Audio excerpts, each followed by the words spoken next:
ఆర్థిక సంఘం సిఫార్సులతోనే కేంద్రం నుంచి రాష్ట్రాలకు నిధులు వస్తాయి. ఆ నిధులను పెంచాలని సీఎం చంద్రబాబు ఆర్థిక సంఘానికి రిక్వెస్ట్ చేశారు. ఏపీలో పర్యటించిన 16వ ఆర్థిక సంఘం చైర్మన్ అరవింద్ పనగడియాకు రాష్ట్ర ఆర్థిక పరిస్థితిని వివరించారు. విజన్ 2047 టార్గెట్స్ కూడా చెప్పారు.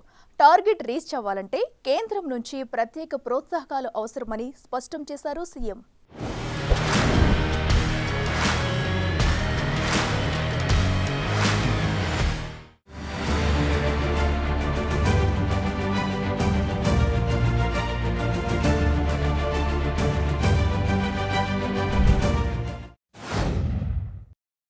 రాష్ట్ర పరిస్థితిని కేంద్రానికి వివరించాలి. కేంద్రం నుంచి నిధులు తీసుకొచ్చి రాష్ట్రాన్ని అభివృద్ధి చేయాలి. ఇదే ఏపీ సీఎం ఆలోచన. బుధవారం ఏపీలో పర్యటించిన 16వ ఆర్థిక సంఘం చైర్మన్ అరవింద్ పనగాడియా దగ్గర చంద్రబాబు పెట్టిన ప్రతిపాదనలు చూస్తే ఈ విషయంపై క్లారిటీ వస్తుంది. రాష్ట్రానికి ఆదాయం కంటే అప్పులపై చెల్లిస్తున్న వడ్డీలే ఎక్కువగా ఉన్నాయని సీఎం పనగాడియాకు వివరించారు. గత ప్రభుత్వంలో ఆర్థిక విధ్వంసం జరిగిందని చెప్పారు. అందుకే కేంద్రం నుంచి ప్రత్యేక సహకారం అందించాలని కోరారు సీఎం. అమరావతి నిర్మాణం, పోలవరం ప్రాజెక్టు, పోలవరం బనకచెర్ల అనుసంధాన ప్రాజెక్టులను ఫోటో ఎగ్జిబిషన్ ద్వారా వివరించారు. విజన్ 2047 లక్ష్యాలు కూడా పనగాడియాకు చెప్పారు. అంతేకాదు 10 నెలల కూటమి ప్రభుత్వంలో తీసుకున్న సాహసోపేత నిర్ణయాలను కూడా స్పష్టంగా వివరించారు. రాష్ట్రాలు అభివృద్ధి చెందితేనే దేశం ముందుకు వెళుతుందని అన్నారు సీఎం. అందుకే ప్రస్తుతమున్న 41% నుంచి 50%కి వర్టికల్ డెవల్యూషన్ వాటా పెంచాలని కోరారు.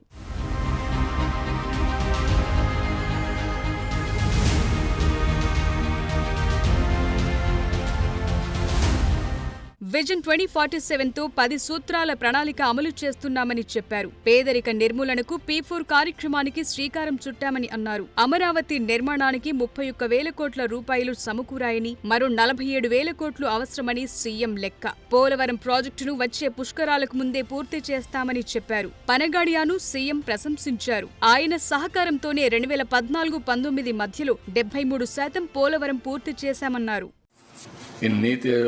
First chairman, Panagadya garu, I am very happy. We had a very good interaction. We worked 2 committees under Honorable Prime Minister. One is Swachh Bharat, another is digital currency. I have seen him always, so much of commitment and also so much of energy. From Niti Aayog, we are very happy. I can thank him, put on record with gratitude. It was his decision to hand over Polavaram project to state government for execution. He made it at that time only one thing. All national projects I studied, abnormal delay. Even it is a national project, it will be delayed further. It is in the interest of the state. State Chief Minister will do better work. I am having confidence that is how he referred. Then it went to cabinet, they hand over to me. But unfortunately, we had a setback. I will explain in course of time. But we are confident now by 2027, before Godavari Pushkarams, we are going to complete and dedicate to the nation. ఏపీలో అమలవుతోన్న WhatsApp governance పై పనగాడియా ప్రశంసల వర్షం కురిపించారు. అన్ని రాష్ట్రాల్లో ఇలాంటి సేవలు అమల్లో ఉంటే పరిపాలన సులభమవుతుందని అన్నారు పనగాడియా.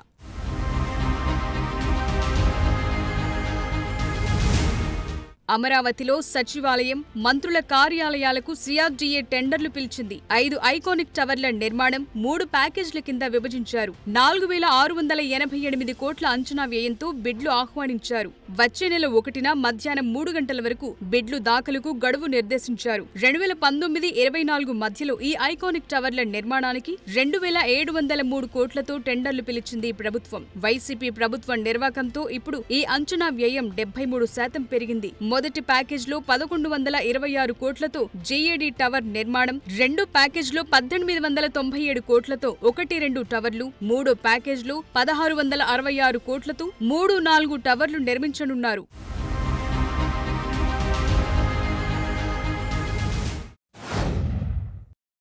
మంగళవారం ఏపీ కేబినెట్ సమావేశం జరిగింది. ఈ సమావేశంలో మంత్రిమండలి కీలక నిర్ణయాలు తీసుకుంది. ఎస్సీ వర్గీకరణ ముసాయిదా ఆర్డినెన్స్ కు ఏపీ కేబినెట్ ఆమోదం తెలిపింది. అసెంబ్లీ, హైకోర్టు భవనాల నిర్మాణానికి గ్రీన్ సిగ్నల్ ఇచ్చింది. అసెంబ్లీ భవనం నిర్మాణం కోసం 617 కోట్ల రూపాయలు, హైకోర్టు భవన నిర్మాణం కోసం 786 కోట్ల రూపాయలు కేటాయించాలని నిర్ణయించింది. విశాఖలో టీసీఎస్ కు ఉరుస క్లస్టర్స్ కు భూములు కేటాయించారు. బలిమిల, జోలపూర్ రిజర్వాయర్ల వద్ద హైడల్ ప్రాజెక్టుల నిర్మాణాలపై ఒడిశా పవర్ కన్సార్టియం కు కూడా లైన్ క్లియర్ చేసింది కేబినెట్. జలవనరుల శాఖ 30 మెగావాట్ల సామర్థ్యంతో 2 హైడల్ ప్రాజెక్టుల నిర్మాణానికి చేసిన ప్రతిపాదనలు ఆమోదించింది. పలు పవన, సౌర విద్యుత్ ప్లాంట్ల ఏర్పాటుకు ఈ మీటింగ్ లో ఆమోదం లభించింది. విశాఖపట్నంలోని ఐటీ హిల్ 3లో టీసీఎస్ కు 21.66 ఎకరాల భూమి, ఉరుసా క్లస్టర్స్ ప్రైవేట్ లిమిటెడ్ కు 3.5 ఎకరాల భూమిని కేటాయించారు. కాపులుప్పాడలో కూడా ఉరుసా క్లస్టర్ కు 56 ఎకరాల భూమినివ్వాలని నిర్ణయించారు. రాష్ట్ర చిన్న ఖనిజాల విధానం 2025కు ఆమోదం లభించింది. 4,62,000 కోట్ల రూపాయల పెట్టుబడులకు కూడా ఆమోదించింది కేబినెట్.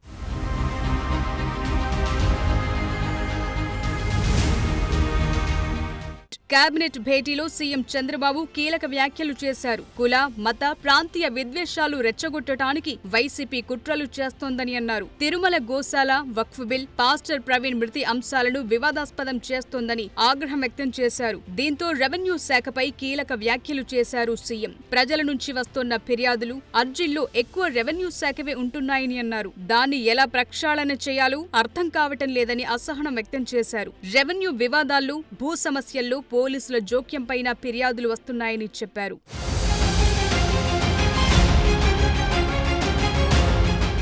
ప్రత్యేక అవసరాలు కలిగిన పిల్లలకు కొత్తగా 2,260 ప్రత్యేక విద్యా ఉపాధ్యాయ పోస్టులను మంజూరు చేస్తూ ప్రభుత్వం ఉత్తర్వులు జారీ చేసింది. ఇందులో 1,136 సెకండరీ గ్రేడ్ టీచర్లు, 1,124 స్కూల్ అసిస్టెంట్ల పోస్టులున్నాయి. వీటిని డిఎస్సి ద్వారా భర్తీ చేసేందుకు నోటిఫికేషన్ జారీ చేయాలని ప్రభుత్వం సూచించింది. మానసిక వైకల్యం కలిగిన వారికి టీచ్ చేసేందుకు ఈ ప్రత్యేక ఉపాధ్యాయ పోస్టులను భర్తీ చేయాల్సి ఉంటుందని ప్రభుత్వం జారీ చేసిన ఉత్తర్వుల్లో ఉన్నాయి.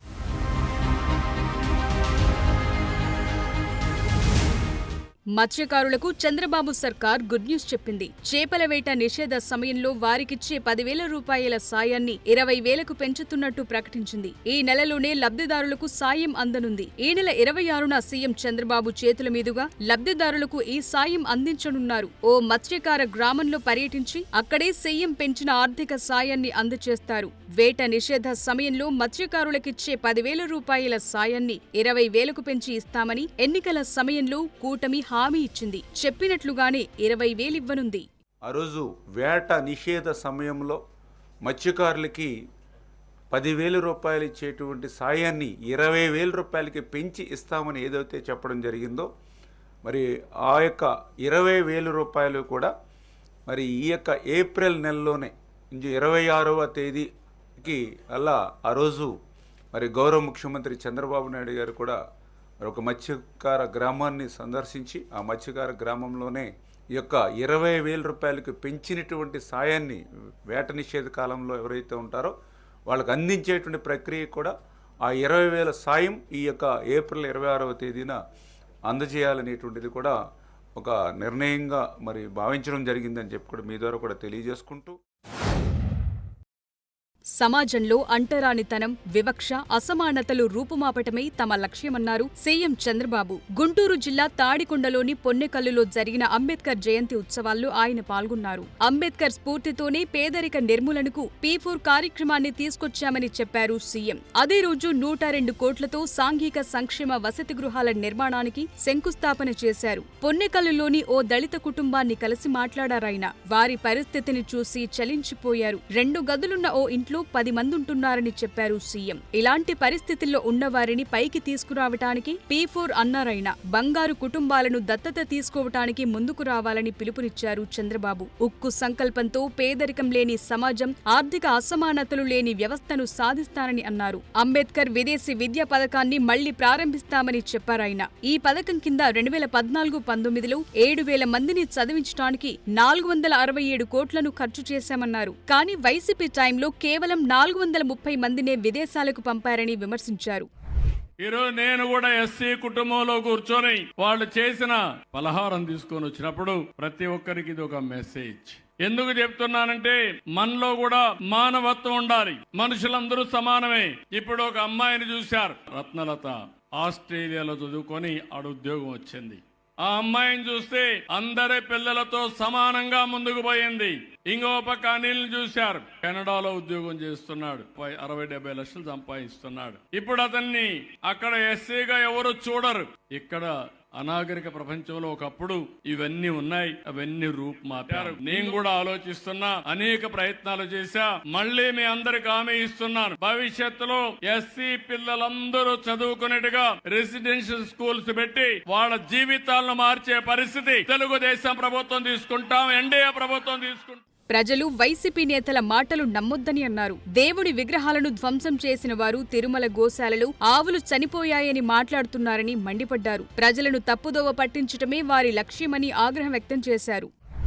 గోశాలలో పశువులు చనిపోకపోయినా గోశాలలో పశువులు చనిపోయాయంట, ఆయన బాధపడుతున్నా అంట. ఆ పార్టీ వైఎస్ఆర్ కాంగ్రెస్ పార్టీ దేవుళ్ల పైన దాడులు చేసిన మీరు ఈరోజు వెంకటేశ్వర స్వామి పైన ఇంత భక్తి వచ్చిందంటే నాకు అర్థం కాల. ఎప్పుడు వెంకటేశ్వర స్వామికి సాంప్రదాయాలు పాటించిన మీరు, నాలాంటి మా ఇంటి దేవుడు వెంకటేశ్వర స్వామి అప్పుడప్పుడు బాధ కలుగుతుంది ఆయనకు అపవిత్రత కలిగినప్పుడంతా. అలాంటి మీరు ఈరోజు కన్నీళ్లు పెట్టుకుంటున్నారు. పాపం ఏదో జరిగిపోయింది, జరగని దాన్ని మీరు గుర్తుపెట్టుకోవాలి. ఇలాంటి కపట నాటకాలు. అమరావతిలో రతన్ టాటా ఇన్నోవేషన్ హబ్ 5 ప్రాంతీయ హబ్ల నిర్వహణకు ప్రభుత్వం ఉత్తర్వులు జారీ చేసింది. వీటి కార్యకలాపాలను పాలక మండళ్లు పర్యవేక్షిస్తాయని తెలిపింది. ప్రాంతీయ హబ్ల నిర్వహణను ప్రైవేట్ సంస్థలు పర్యవేక్షించనున్నాయి. ప్రభుత్వం కొంత మొత్తాన్ని సీడ్ క్యాపిటల్ గా అందించడంతో పాటు ఏపీ ఇన్నోవేషన్ సొసైటీ గ్రాంట్ అందించనుంది. శాశ్వత భవనాలు అందుబాటులోకి వచ్చే వరకు హబ్ల ఏర్పాటుకు అనువైన భవనాలను గుర్తించి వాటికి మౌలిక సదుపాయాలు కల్పిస్తారు.